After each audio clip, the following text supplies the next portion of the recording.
Ayaw tanggapin. Okay. Kaya sa... Iwan na lang po natin sa opisina. Okay.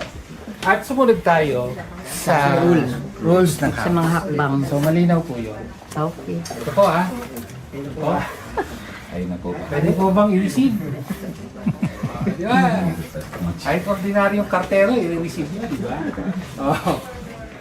Pwede po bang i-receive nyo? Kaya na namin kung bumalik sa Lunes eh. Ayun din, ayun. Hindi na kami Iwan na lang. Diretso na tayo. Okay, let's go. The very same day kasi, yung mga what I think or what I envision are pro-Duterte groups kasi nga, nandun si Israelito Torion, nandun si Chavit Singson, si Defensor Santiago, nagain din sila ng impeachment complaint. Kaso nga lang, walang kasamang congressman. Nasa si Barsaga. Actually, nakadismiss siya.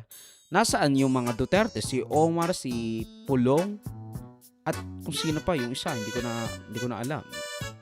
Basta puro sila Duterte. Tatlong Duterte yun sa House of Representatives pero walang nangyari. Walang nagsalita, walang nag-endorse ng impeachment laban kay Marcos. Parehas silang hindi pinagbigyan dahil wala nga raw yung Secretary General ng House of Representatives kasi nasa labas ng bansa at hindi nila matatanggap ang impeachment complaint. Sasabihin nila, wala kaming authority para tanggapin tong impeachment complaint na ito kasi nga hindi naman kami si Secretary General.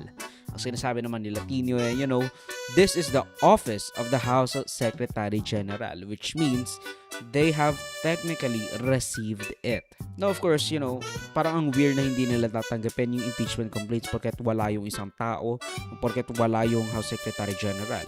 So, coincidences? I think not. Parang halata naman kasi na yung unang complaint lang ang mapapakinggan ng House and yun yung gusto nilang i-ensure. Kaya siguro umalis si House Secretary General papunta sa ibang bansa is para magamit yung excuse na hindi pwedeng tumanggap ng ibang impeachment complaint ang OSG kasi nga hindi naman sila si Secretary General. So aabot siguro ng 10 session days yan. Tapos kung kailangan itong ma-refer to the Committee on Justice on that 10 session day limit. Pero let's be clear here for just 1 second.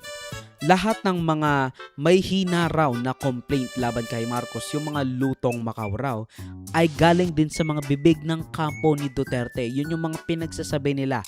Sila yung nagpapakalat ng mga ganoong may hina, as they say.